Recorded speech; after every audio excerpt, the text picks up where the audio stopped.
Salam əziz izləyicilər, mən Daşqın Yunus, Riyaziyyatın Dərinlikləri kanalında bugün sizinlə 2025-ci il 20 iyun tarixində kəsilən müəllimlərin sertifikasiya imtahanına düşən sualları analiz edəcəyik.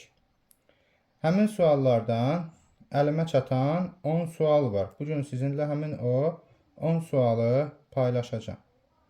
Deməli, birinci sualımız belədir. Baxın, belə bir trapesiya verilir. Düzbucaqlı trapesiyadır bu. Bu trapesiyanın hündürlüyü verilir. Hündürlüyü 8'dir.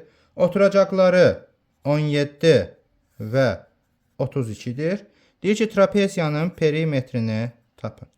Yəni, hündürlüyü 8, oturacaqları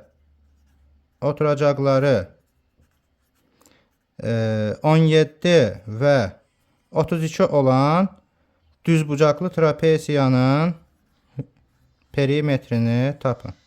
Trapesiyanın perimetrini tapın. Yəni belə bir məsələdir. Bu məsələnin şəkli də budur. Bax, çəkmişik. İndi gəlin bunu həll eləyək. Aydındır ki, əgər düzbucaqlı trapesiyanın hündürlüyü 8-dirsə, deməli onun digər tərəfi də 8 olacaq. Yəni paralel tərəflər 8 olacaq. Üstəgəl, əgər böyük oturacaq 32, kiçik oturacaq 17-dirsə, onda bura 17 olduğuna görə bu hissədə 17 olur və 32-dən 17 çıxanda 15 düşür digər hissəyə. Burada yaranan düzbucaqlı üçbucaqda Pifaqor teoremini tətbiq etsək, 8, 15, 17 düşür. Beləliklə də perimetr nə olacaq? 8, üstəgəl 17, üstəgəl 17, üstəgəl 32. O da bərabərdir. 8 ilə 32-ni 40, 17 ilə 17-ni 34, bu da oldu 74. Beləliklə də bu sualın cavabı 74. Çox sadə, çox asan bir sualdır. Yəni, hündürlüyü 8, oturacaqlar 17 və 32 olan düzbucaqlı trapesiya. Əgər bu sözlə verilirsə, hər halda bir riyaziyyat müəllimi bunun şəklini çəkmək qabiliyyətinə malik olmalıdır. Yəni, ən belə deyək də, geridə qalan riyaziyyat müəllimi də olsa, yəni bunu şəklini çəkməyi bacarmalıdır. Şəkli çəkəndən sonra aydın görünür ki, yəni bu hündürlük 8 isə, deməli bu tərəfdə 8 olacaq. Bura 17-dirsə, deməli burada 17 olacaq. Və beləliklə bura 15 düşür. Ondan sonra bizim artıq yenə işimiz qalır nə? Düzbucaqlı üçbucaqda Pifaqor teoremini tətbiq etmək. Heç Pifaqor teoremini tətbiq etməyə də ehtiyac qalmır. Əgər biz Pifaqor ədədlərini əzbər bilsək.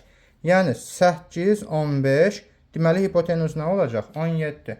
Vəssalam. Ondan sonra da qalır bunun perimetrini hesablama qabiliyyətimiz. Yəni burada şəkil çəkmək. Ondan sonra trapesiyaya aid ilkin məlumatları bilmək və onları tətbiq etmək. Bir də nə qalır? Pifaqor teoremini bilmək. Ondan sonra da dördbucaqlının perimetrini hesablaya bilmək. Yəni bunlar ilkin qabiliyyətlərdir. Çox sadə, çox asan bir sualdır. İkinci sualımız nə olacaq? İkinci sualımız. Üçbucaq verilir. Əvvəlcə həndəsə ilə bağlı suallar sizə deyəcəm. Üçbucaq verilir. Üçbucağın tənböləni çəkilir. T. Yəni və yaxud da ya T yazaq, ya da ki burada bucaqları qeyd edək də. Bucaqları qeyd edək. Bunun tərəfləri 6 və 8 sm olduğu verilir. Belə bir A, B, C, F üçbucağıdır. Bizə deyilir ki, AF bölünsün AC-ni tapın. İndi AF-in AC-yə nisbətini bilmək üçün biz AF-in FC-yə nisbətini bilməliyik. Bunun üçün də tənbölənin xassəsini bilməliyik.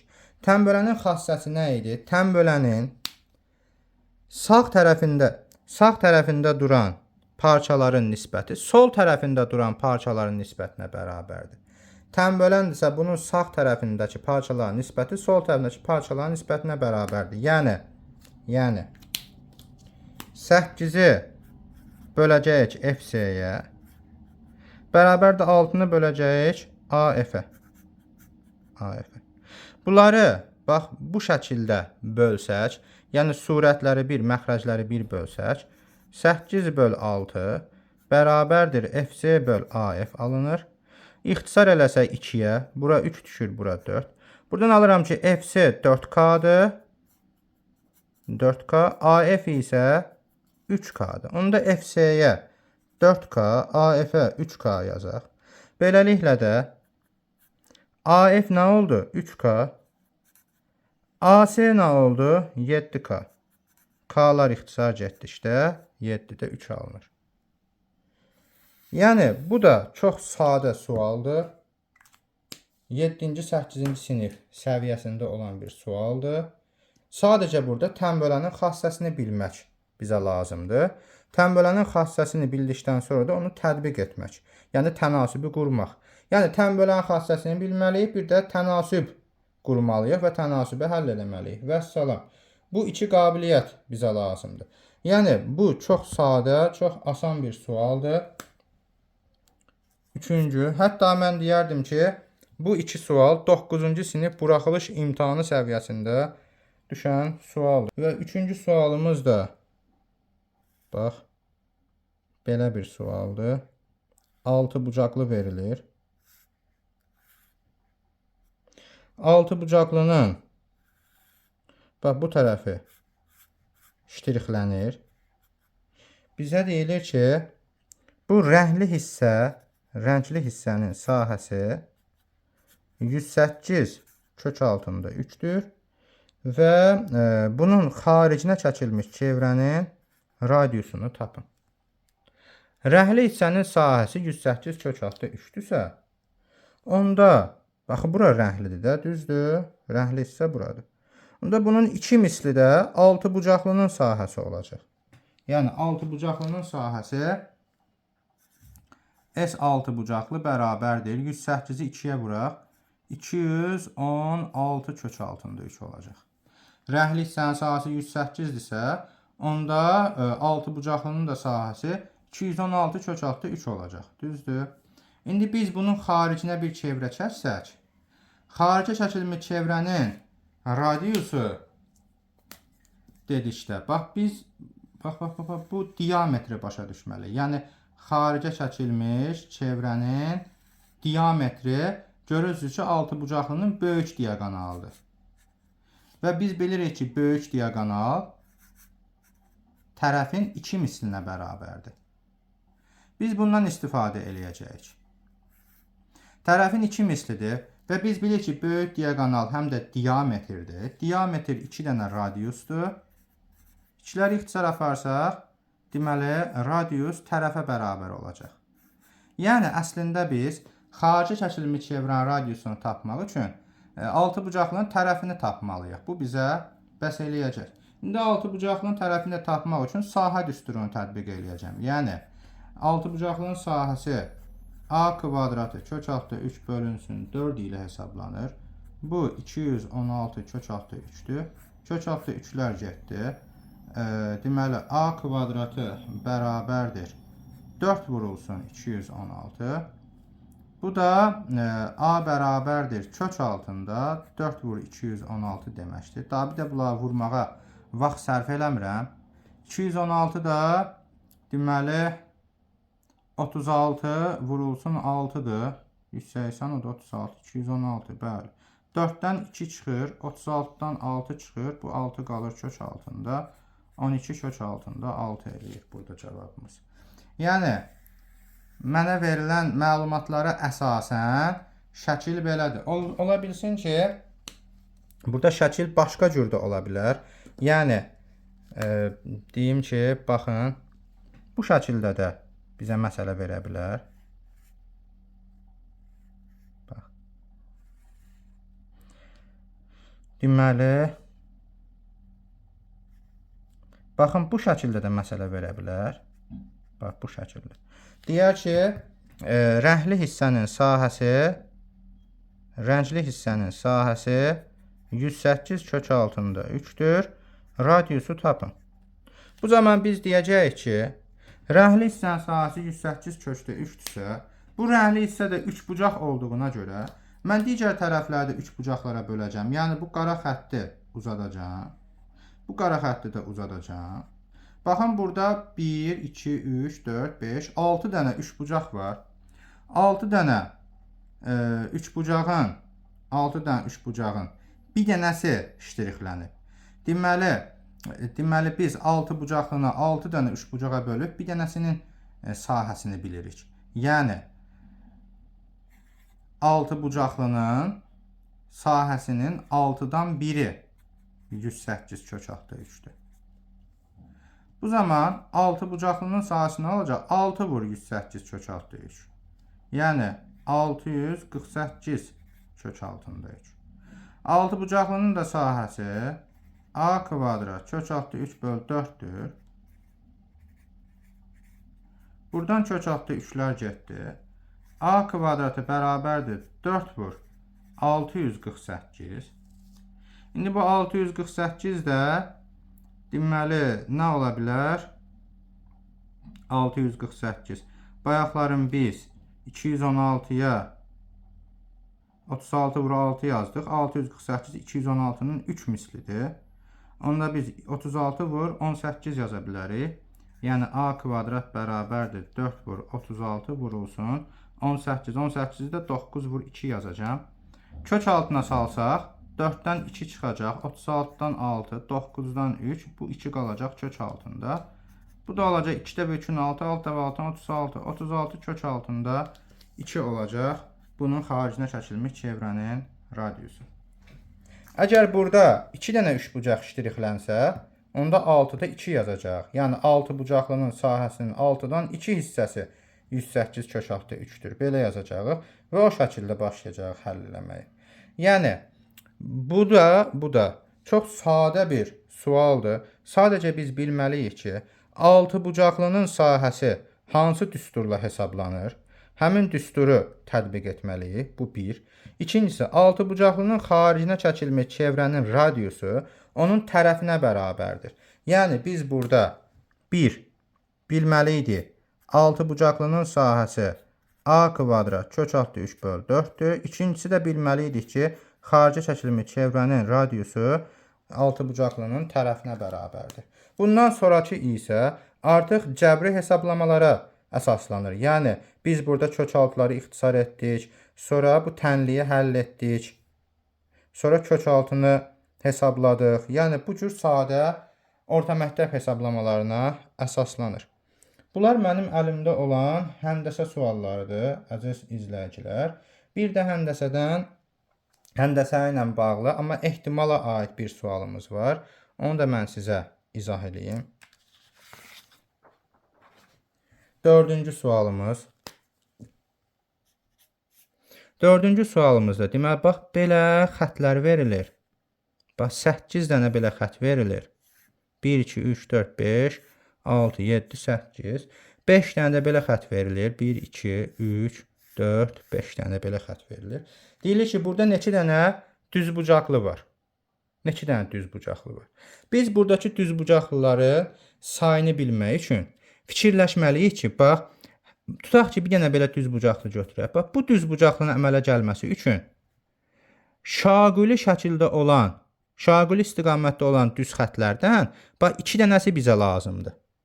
Eyni zamanda üfüqi şəkildə olan düz xətlərdən də 2 dənəsi bizə lazımdır. Deməli ki, şaquli düz xətlər 2-2 öz aralarında yerlərini dəyişərək qruplaşmalar əmələ gətirir. Eləcə də üfüqi düz xətlər də 2-2 öz aralarında yer dəyişmələr əmələ gətirir. Bu ikinci hissə dim test toplusunda da belə bir sual var. Deməli, bax belə xətlər verilir, bir də belə xətlər. Deyilir ki, əmələ gələn paralelogramın sayını tapın. Biz onu necə həll eləyirdik? Kombinizon 8 dənə düz xəttin 2-2 qruplaşması vurulsun. Kombinizon 5 dənə düz xəttin 2-2 qruplaşması. Gəldik 5-ci sualımıza. İndi artıq riyazi, yəni cəbr hissəsinə aid olan suallara baxaq. İlk öncə baxaq biz deməli ədədi silsilə.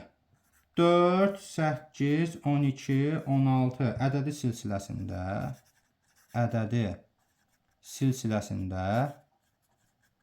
nə deyir? İlk 12 həddin cəmini tapın. Bax, belə bir ədədi silsilə verilir. İlk 12 həddin cəmi soruşulur. Biz bilirik ki, ədədi silsilənin n həddinin cəmi A1 üstəgəl AN bölünsün 2 vurulsun n düsturu ilə hesablanır. İndi bizdən 12 həddin cəmi soruşulursa, n-in yerinə 12 yazacağım da. A1 üstəgəl A12 bölünsün 2 vurulsun 12. Baxın, A1'imizi verib 4. A12'ni vermir. Bunu olduğu kimi yazıram. Bölünsün 2 vurulsun 12.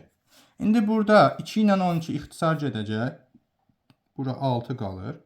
4 üstəgəl A1 vurulsun 6. Deməli A12 vurulsun 6. Deməli mən bir dənə burada A12'ni tapsam, məsələmi həll eləmiş oluram. A12 də A1 üstəgəl 11D'yə bərabərdir. A1'imiz 4'dür. Üstəgəl 11 vur. D'miz nədir? Baxın, neçə artır bu? 4 artır. Görürsünüz? Üstünə 4 gəldim 8, üstünə 4 gəldim 12, üstünə 4 gəldim 16. Deməli, silsilə fərqimiz 4 imiş. Bu da 4 üstəgəl 44 bərabərdir 48 eləyəcək. Onda ilk 12 həddin cəmi 4 üstəgəlinsin 48 vurulsun 6. 4 ilə 48-i 52. 52'ni də 6'ya vuranda 312 olacaq. Bu da cavab 312. Yəni ədədi silsiləyə aid sadə bir sualdır. 6-cı sualımıza gələk. 6-cı sual. Deməli bu 6-cı sualımız nə ilə aiddir? Loqaritma ilə aiddir. Gəlin loqaritmanı sona saxlayaq. Burada bir dənə trigonometriyə aid sual var. Bu da sadə sualdır. Çıx kosinus kvadratı x, çıx sinus kvadratı x. Bunun qiyməti bizdən soruşulur. Əziz izləyicilərim, deməli bunu biz tapmaq üçün 25 çıxılsın. Bu çıxmaları çölə qoysaq, kosinus kvadratı x plus sinus kvadratı x alınır. Baxın, bu da biz bilirik ki, əsas trigonometrik eynilikdir. Yəni bu 7-ci sinif sualıdır. 7-ci sinif. 25 çıxılsın 1 bərabərdir 24 eləyir. Gəldik 7-ci sualımıza. 7-ci sualımız deməli limit ilə bağlıdır. Limit n yaxınlaşır sonsuzluğa. 4n kvadratı çıxılsın 3n üstəgəl 1. 2n kvadratı çıxılsın 51. O da bərabərdir. Biz bilirik ki, n sonsuzluğa yaxınlaşanda biz nə edirdik? Məxrəc və surəti dərəcəsi böyük olan həddə bölürdük. Və yaxud da sadəcə olaraq dərəcəsi böyük olan həddin əmsalını götürürdük. Burada dərəcəsi böyük olan hədd 4'dür. Burada dərəcəsi böyük olan hədd 2'dir. 4'ü 2'yə böləndə 2. Limitə aid çox sadə bir sualdır. 11-ci sinif buraxılış tipli sualdır. 8-ci sualımız x kvadratı çıxılsın 4x çıx 1 bərabərdir 0. x1 böl x2 üstəgəl x2 böl x1 bərabərdir sual bizdən soruşulur. Deməli biz bunu necə həll edəcəyik? Məxrəcləri bir-birinə vururuq. x1 vur x2. Surətləri məxrəclərə vurub toplayırıq. x1 kvadratı plus x2 kvadratı. O da bərabərdir. Bu a kvadrat plus b kvadratının müxtəsər vurma düsturlarının nəticələrinə əsasən x1 üstəgəl x2'nin kvadratı çıx 2 x1 x2 şəklində yazırıq. Bu da bərabərdir. Baxın, toplayanda ikinci həddin əmsalının əks işarəsini götürürük. Vuranda isə sərbəst həddi götürürük. Bu Viet teoreminin tətbiqidir artıq. Burada da vuranda sərbəst həddi götürməliyik. bərabərdir 16 üstəgəl 2 böl mənfi 1. 18-i mənfi 1-ə böləndə mənfi 18 eləyir. Yəni burada bizim bilmək lazım olan şey Viet teoremi idi. Bir də müxtəsər vurma düsturu idi. Müxtəsər vurma düsturu 7-ci sinif sualıdır, 7-ci sinif mövzusudur. Viet teoremi də 8-ci sinif mövzusudur. Yəni 7-ci, 8-ci sinif sualı. Bax, 7-ci, 8-ci sinif sualı. Baxın, bu 11-ci sinif buraxılış sualıdır. Yəni bura düşən suallar mənim tanış olduğum suallar daha doğrusu. Hələ ki 11-ci sinif buraxılış səviyyəsindən üstün deyil. Yəni ən yuxarı səviyyəsi elə 11-ci sinif səviyyəsidir. İndi gələk digər sualların izahına. 9-cu sualımız. 9-cu sualımız nə olacaq? Loqaritma 2 əsasdan x kvadratı çıx 1 bərabərdir 3. x1 vur x2-ni tap. Necə tapacağıq? Loqaritmaya aid sadə bir sualdır. Baxın, x kvadratı çıx 1 bərabərdir 2 üstündə 3. O da bərabərdir 8. Düzdür. Buradan x kvadratı bərabərdir. Mənfi 1-i bu tərəfə keçirib 8 ilə toplayanda 9 eləyəcək. X də bərabər olacaq. Kök altda 9-a. Biz bilirik ki, buradan plus minus 3 çıxır. Onda x1-i x2-yə vuranda, mənfi 3-ü 3-ə vuranda olacaq mənfi 9.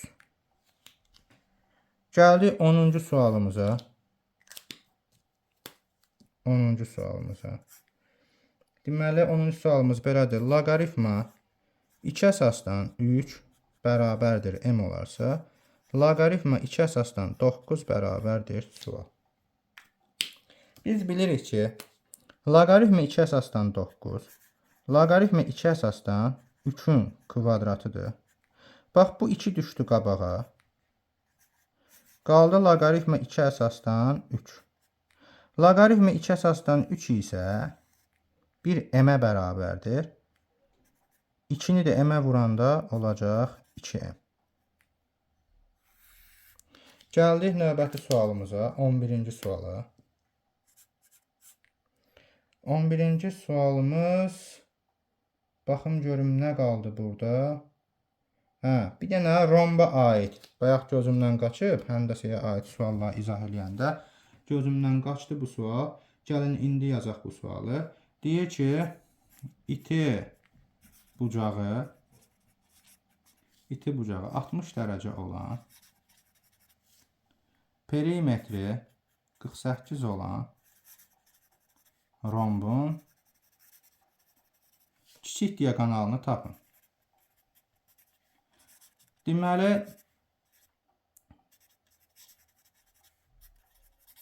iti bucağı 60 dərəcə olan bir romb çəkirəm. Bilirik ki, romb paraleloqramın bir növüdür. Ona görə rombu çəkəndə elə hər tərəfi bərabər olan paraleloqram çəkmək də kifayət edir. Bunun iti bucağı 60 dərəcədir. Mən bunun kiçik diaqonalını çəkirəm. Kiçik diaqonal kör bucaqları birləşdirən diaqonaldır. Və baxın, burada bir bərabər yanlı üçbucaq əmələ gəlir. Baxın, burada. Bax, bu bərabər yanlı üçbucağın görürsünüz, yan tərəfləri, bura A, bu da A. Yan tərəfləri bir-birinə bərabərdir. Yan tərəflər bərabərdirsə, deməli, oturacağı bitişik bucaqlar da bərabər olmalıdır. Onda biz üçbucağın daxili bucaqlar cəmi 180 dərəcədən 60 dərəcəni çıxaq 120, 2-yə bölək, 60-60 düşəcək. Onda aydın olur ki, əslində bu bərabər tərəfli üçbucaq imiş. Bərabər tərəfli üçbucağın da 3 tərəfi bir-birinə bərabər olduğuna görə, onda bu tərəf də digər iki tərəfə bərabər olmalıdır. Beləliklə də iti bucağı 60 dərəcə olan rombun kiçik diaqonalı elə rombun öz tərəfinə bərabər imiş. Əslində kiçik diaqonalı tapmaq üçün biz rombun tərəfini tapmalıyıq deməli. İndi bunun perimetri 48-dir. Biz də bilirik ki, 4 tərəf bir-birinə bərabər olduğuna görə perimetri 4A-dır. 4A 48 olduğuna görə A da 12 olacaq. Beləliklə də kiçik diaqonal 12 olacaq. Baxın, əziz izləyicilərim, mənim əlimə keçən suallar bunlar idi. Yenə də sualları tapdıqca sizinlə paylaşacağım. Lakin bilməlisiniz ki, suallar çox asan suallardır. Çox asan. Yəni, kəsilən müəllimlər yəqin ki, müəyyən qədər hazırlaşıblar və ötən il imtahanda yəqin ki, şahidləri olublar ki, həmin imtahandakı suallar da çox asan suallar idi.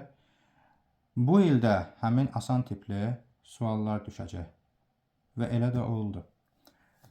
Yenə də hər birinizə uğurlar arzulayıram. İzlədiyiniz üçün təşəkkür edirəm. Çox sağ olun.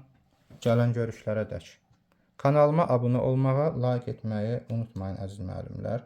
Qeyd edim ki, kanalımda onlayn şəkildə həm orta məktəb, buraxılış, deməli, blok fənləri üzrə, həm də müəllimlərin MİQ və sertifikasiyası üzrə hazırlıqlar keçirilir.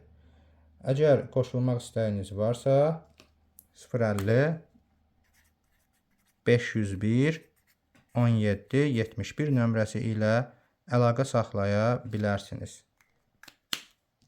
Sağ olun.